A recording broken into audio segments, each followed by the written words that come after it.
کہ اسے اساس القرآن بھی کہا گیا، القرآن بھی کہا گیا، قرآن کی جڑ ہے، قرآن کی بنیاد ہے، قرآن کی اساس ہے قرآن۔ اس اعتبار سے تو اس کا تعین ہوگا اور اس بات کی نشاندہی ہوگی اس سے کہ ہم معین کریں کہ قرآن کا اصل مخاطب ہے، باقی لوگ طبعاً مخاطب ہو جائیں، اصلاً مخاطب طبعاً یہ دو الفاظ ذہن میں رکھ لیجیے۔ تو میں وہ چند الفاظ میں پہلے معین کر دوں، قرآن کے اصل مخاطب وہ سلیم الفطرت اور سلیم العقل انسان ہے، جو حقیقت کا اجمالی ادراک ازل کرنے سے لیکن پھر عملی ہدایت کے تعلق۔ اب یہاں ہدایت کو دو حصوں میں تقسیم کر لیجیے، ایک نظری ہدایت، آپ کہہ سکتے ہیں سمجھانے کے لیے فلسفیانہ ہدایت، یہ کائنات کیا ہے، اس کی حقیقت کیا ہے، یہ خود بخود بنی ہے یا کسی نے بنائی ہے، جو کچھ ظواہر اور مظاہر ہیں بس یہی کچھ ہے، یا ان مظاہر کے پیچھے کوئی اور حقیقت کبریٰ ہے جو چھپی ہوئی ہے۔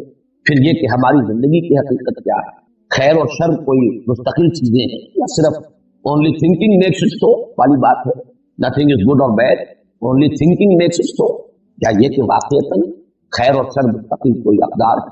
پھر اگر اقدار ہے خیر اور شر تو پھر ان کا نتیجہ کوئی نکلے گا، کہاں نکلے گا؟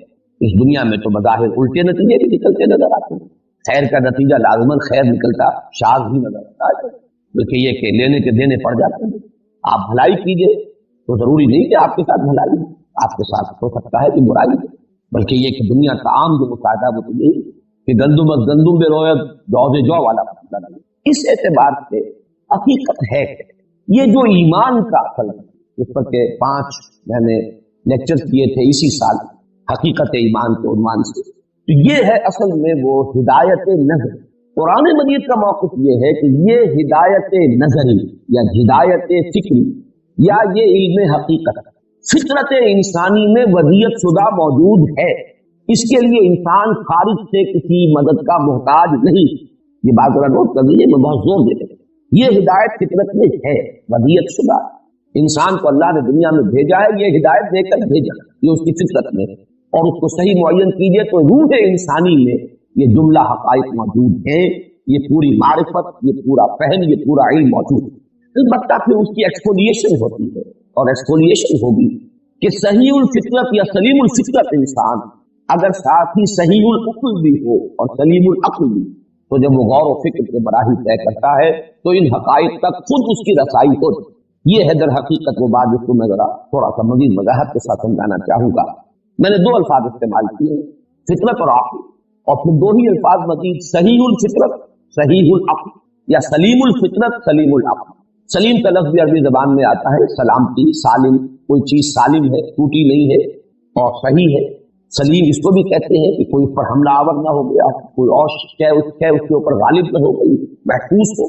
تو فطرت اپنی اصلیت پر اگر محفوظ ہے، برقرار ہے، سلیم ہے، صحیح، اور عقل اگر اس پر کوئی حجابات طاری نہیں ہو گئے، اگر اس پر خواہشات شہوات کے پردے نہیں پڑ گئے، اگر اس پر عصبیت کی پٹیاں نہیں بن گئے، تو وہ عقل جو ہے وہ عقل ہے عقل سلیم اور عقل سلیم۔ ان دونوں کے امتزاج سے، اور اس کے لیے نوٹ کر لیجئے فطرت کے لیے قرآن مجید میں الفاظ آئے ہیں، سورہ روم کی آیت نمبر 30 ہے، فطرت اللہ التی فطر الناس علیہا، اس کو فطرت اللہ کہا، اللہ کے اسی پر اللہ نے انسانوں کو بنایا، اور انسانوں کو بنانے سے مراد کیا ہے؟ ارواح انسانیہ جو ہے در حقیقت وہ فطرت اللہ کو، یہ اجساد جو ہیں یہ حیوانات کے عالم میں سے ہے، اور ان کے تقاضے تو وہی ہے جو حیوانات ہیں، وہی حیوانی جبلت ہے، وہی حیوانی داعیات ہیں، وہی اینیمل انسٹنکٹس ہیں، لیکن ارواح انسانیہ جو ہے ان کا تعلق اس عالم فطری سے، عالم خاکی سے نہیں ہے، بلکہ اس عالم علوی سے، اور وہ ہے اصل میں روح، یسألونک عن الروح قل الروح من امر ربی،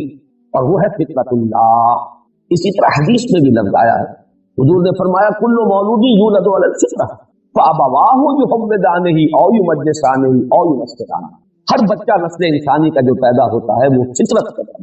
اب اگر یہ فطرت سالم رہے، سلیم رہے، تو وہ مسلمان ہی ہوگا، مومن ہی ہوگا، لیکن یہ اس کے والدین ہیں جو اسے یہودی یا مجوسی یا نصرانی بنا دیتے ہیں، یعنی یہ اضافی اثرات ہیں، یہ پردے پڑتے ہیں ماحول کے، تعلیم کے، اس کی وجہ سے کوئی شخص یہودی بن گیا، کوئی ہندو بن گیا، کوئی مجوسی بن گیا، کوئی نصرانی بن گیا، لیکن پیدائشی طور پر ہر بچہ فطرت اسلام، فطرت سلیم لے کر۔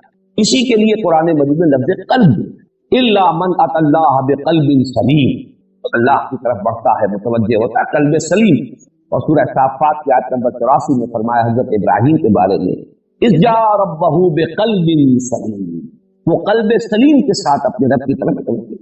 یہ میں نے قرآن مجید سے 3 شواہد، ایک تو یہ کہ فطرت اللہ، قلب سلیم، اور حدیث سے کل مولود یولد علی الفطرہ، یہ ہے در حقیقت فطرت صحیح، فطرت سلیم۔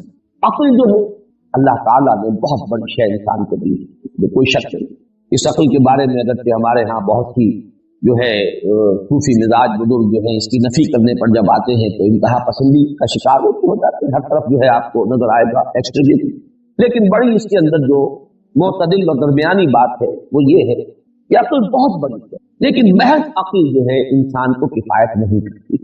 کہاں کفایت نہیں کرتی وہ میں بعد میں بیان کروں گا، لیکن یہ کہ اس کو یہ نہیں سمجھنا چاہیے کہ یہ انسان کی رہنمائی کرتی ہی نہیں، یقیناً انسان کی رہنمائی کرتی ہے، لیکن اس کی کچھ لمیٹیشن ہے، اس کی کچھ حدود، ان حدود سے آگے وہ نہیں بڑھتا۔ لیکن وہ جو لمٹس ہے وہ خود بہت عظیم ہے، ان کی حد تک بھی عقل جو ہے انسان کی، جیسے کہ وہ اقبال کا مصرع مجھے یاد آیا، غالب کے بارے میں کہا ہے کہ فکر انسان پر تیری ہستی سے یہ روشن ہوا ہے پرے مرغ تخیل کی رسائی کا، تو عقل انسانی کی رسائی بہت، بشرطے کہ اس پر خواہشات، شہوات، جذبات اور تعصبات کے پردے نہ پڑے۔ تعصب ہے، ضد ہے، ہٹ درمی ہے، کسی کی بات کسی صورت ماننی ہی نہیں ہے، ہر صورت میں اس کی تو مخالفت کرنی ہی ہے، عناد ہے، دشمنی ہے، شقاق اسے کہا جاتا ہے، انما ہم فی شقاق ضدم ضدہ، دوسری بات ہے تو اس کی فیکلٹی جو ہے ریزننگ کی وہ کلاؤڈ ہو جائے گی، اس کے اوپر غبار آ جائے گی، وہ صحیح رخ پر رہنمائی نہیں کرے گی۔ لیکن اگر شہوات و جذبات و خواہشات و تعصبات سے آزاد تو عقل انسان کو بہت دور تک۔ اب آپ نوٹ کیجیے کہ فطرت سلیم کے یا فطرت سلیمہ کے مظاہر کیا، یہ میں چاہتا ہوں کہ یہ بات ذرا خاصی تفصیل کے ساتھ اگر اس پر پوچھ لیے کہ ہمارے درس قرآن میں پھر یہ نظام بار بار آئیں گے، صرف حوالہ کافی ہوگا انشاءاللہ۔ اس کے 2 مظہر، فطرت اگر سلامتی پر، صحت پر برقرار ہے، یا اگر کہا جائے اگر وہ پرورٹ نہیں ہے، اس کے اندر فساد پیدا نہیں ہوا ہے، صحیح ہے، سلیم، تو 2 چیزیں ہوں گی موجود، ایک ہے جذبہ شکر اور جذبہ رحم۔ یہ در حقیقت ایک ہی کیفیت کے 2 رخ۔ شکر کیا ہے کہ اگر آپ کے ساتھ کوئی بھلائی کرے، آپ کی کوئی ضرورت پوری کرے، آپ کی تکلیف میں آپ کی کوئی مدد کرے، تو ایک خاص رد عمل طبیعت کے اندر ابھرنا چاہیے جسے ہم تشکر کرتے ہیں، احسان بندی کے جذبات قلب میں ابھرنا۔ اگر نہیں ابھرتے، بے حس ہو گیا ہے، منعم اور محسن کے لیے یہ جذبات تشکر اس کی فطرت سے، اس کے قلب کی گہرائیوں سے یہ چشمہ نہیں ابلتا تو معلومات ہوتا خود فطرت پرورٹ۔ اسی کا دوسرا روپ ہے رحم، دوسرے کو تکلیف میں دے، دوسرے کو احتیاط کی کیفیت میں۔ شکر ہوتا ہے جب آپ کی تکلیف میں کسی نے آپ کی مدد کی، آپ کی کوئی احتیاط کسی نے پوری کی، آپ کو کوئی انعام دیا، آپ پر کوئی احسان فرمایا، تو اس کے جذبے، اس کے بدلے میں، اس کے جواب میں شکر کرنا۔ لیکن آپ نے کسی کو دیکھا تکلیف، احتیاط، مصیبت میں، اور آپ اگر اس کی صلاحیت رکھتے ہو، وسعت رکھتے ہو کہ اس کی مدد کر سکے، تو اب آپ اس کی طرف متوجہ تھے مدد کرنے کے لیے، جذبہ آپ کے لیے یہ رحم۔ یہ 2 جذبات در حقیقت ایک ہی تصویر کے 2 رخ ہیں، اور یہ فطرت کی صحت و سلامتی کی شرط اول۔ یہ ہے تو فطرت صحیح ہے، اور اگر یہ نہیں ہے تو فطرت مر چکی، فطرت پرورٹ، اس میں فساد۔ دوسری شے لازمی ہے اخلاقی حس، نیکی اور بدی کا امتیاز اور شعور، یہ نیکی ہے، یہ بدی، یہ خیر ہے، یہ شر۔ یہ بھی قرآن کہتا ہے کہ نفس انسانی میں ودیت شدہ کی، فَأَلْهَمَهَا فُجُورَهَا وَتَقْوَاهَا۔ انسان محتاج نہیں کہ اسے بتایا جائے کہ سچ بولنا اچھا ہے، جھوٹ بولنا برا۔ انسان کے لیے یہ ضروری نہیں ہے کہ کوئی اسے بتائے کہ وعدہ پورا کرنا، وفا کرنا یہ خیر ہے، اور وعدہ خلافی کرنا یہ انسان کو بتانے کی ضرورت نہیں، انسان جانتا ہے۔ والدین کے ساتھ حسن سلوک یہ خیر ہے، اور اگر ان کے ساتھ انسان اس کے برعکس روش اختیار کرتا ہے، بدسلوکی کرتا ہے، بے ادبی کرتا ہے، شر، یہ چیزیں انگرین ہیں ہیومن نیچر میں، ودیت شدہ۔ تو خیر و شر کا امتیاز اور شعور، اور اس پر اضافہ کیجیے خیر کی طرف، نیکی کی طرف رغبت، اور شر سے اور بدی سے کچھ نہ، چاہے کوئی دوسرے عوامل انسان پر اتنے اثر انداز ہو جائیں کہ آدمی کو برا کام کر رہا ہے، کچھ ریشنلائز کر رہا ہے، کچھ اپنے لیے بہانے اس نے تلاش لیے ہیں، کچھ مجبوری کا اس کے پاس کوئی عذر ہے کر رہا ہے، لیکن اس کی فطرت پھر بھی ابا کر رہی ہے، اندر سے اسے اس کا ضمیر جو ہے وہ ملامت کر رہا، تو معلوم ہوگا کہ فطرت صحیح۔ یہ 2 ہیں مظاہر فطرت کے صحیح ہونے کے، اور ایسے ہی لوگوں کے لیے لفظ ہے المتقین۔ اب میں آپ کو صرف اشارہ کر کے گزر جاؤں گا، در حقیقت بہت اہم نقطہ ہے جو حل ہو گیا ہے، جو سورہ بقرہ کے شروع میں آئے گی آیت ھدی للمتقین۔ یہ قرآن در حقیقت اصل میں انہیں خطاب کرتا ہے، ایسے لوگوں سے اس کی گفتگو ہے، ایسے لوگوں کے لیے یہ ہدایت ہے، ایسے لوگوں کو یہ راستہ دکھائے گا جن کی فطرت جو ہے وہ اپنی سلامتی پر برقرار ہے، جن میں جذبہ شکر بھی ہے، جذبہ رحم بھی ہے، جن میں نیکی اور بدی کا کم سے کم امتیاز اور اس کا شعور موجود ہے، نیکی کی طرف ایک رغبت اور بدی سے ایک گناہ نفرت۔ یہ المتقین، عقل سے کام لینے والے جو میں نے عرض کیا، جن کی عقلوں پر پردے نہ پڑے ہو، نہ خواہشات کے، نہ شہوات کے، نہ جذبات کے، نہ تعصبات کے، ان کو قرآن کہتا ہے اولو الالباب، ہوش باشعور۔ الباب جمع ہے لب کی، اور لب کہتے ہیں کسی شے کا خلاصہ، اس کی اصل حقیقت۔ لب لباب یہ ہم بھی کہتے ہیں بھائی پوری بحث کا لب لباب یہ، پوری بات کا لب لباب یہ۔ تو انسان حیوان عقلی ہے، عقل اس کی لب ہے، اور یہ اولو الالباب وہ ہیں جو عقل ہے۔ اسی کو قرآن کہیں کہتا ہے الذین یعقلون، وہ لوگ کہ جو عقل، چنانچہ وہ آیات ذہن میں آ گئی ہوں گی، ان فی خلق السماوات والارض واختلاف اللیل والنہار لآیات لقوم یعقلون، وہ لوگ لآیات لاولی الالباب، یہ سورہ آل عمران میں ہے، اور یہ آیت بڑی طویل آئی ہے سورہ بقرہ میں، ان فی خلق السماوات والارض واختلاف اللیل والنہار والفلک التی تجری فی البحر بما ینفع الناس، اور بہت سے مظاہر جو ہیں، مظاہر قدرت، ان کا ذکر کر کے فرمایا لآیات لقوم یعقلون۔ تو اولو الالباب اور قوم یعقلون، اور انہی کو الذین یفقہون، وہ لوگ کے جو تفقہ سے بہرہ ورد، غور کرتے ہیں، سمجھتے ہیں، حقیقت کو جاننا چاہتے ہیں، یہ لوگ ہیں کہ جو سلیم ان دونوں کا جب امتزاج ہو تو اس کا ایک نتیجہ، پہلی حقیقت انسان کے سامنے یہ آتی ہے کہ یہ جو کچھ دنیا اور کائنات میرے سامنے پھیلی ہوئی ہے، اس کے بہت سے مظاہر ہیں، اپیئرنس، لیکن اس اپیئرنس کے پردے میں ریئلٹی کچھ اور، کوئی وحدت ہے، یہ کثرت نظر آ رہی ہے مظاہر میں، کوئی وحدت ہے، کوئی حقیقت واحدہ ہے جو اس کثرت میں مستور چھپی، جیسے کہ اصغر گونڈوی کا بڑا پیارا شعر ہے کہ ردائے لالا و گل پردہ ماہو انجم، جہاں جہاں وہ چھپے ہیں عجیب عالم، یہ تمام کائنات جو ہے یہ مظاہر ہے، یہ آیات، یہ نشانیاں ہیں، کوئی اور ہستی ہے، کوئی معشوق ہے اس پردہ زنگاری میں، کوئی اور چھپا۔ پہلی حقیقت تو یہ ہے کہ جو عقل، صحیح عقل سے جب سلیم الفطرت انسان کام دیتا ہے تو اس پر منتشر ہوتی ہے۔ اسی کے سلسلے میں کنفیوشس کا یہ قول نقل کر لیجیے اور یہ نوٹ کر لیجیے کہ there is nothing more certain, nothing more real than what cannot be seen, and there is nothing more certain than what cannot be heard.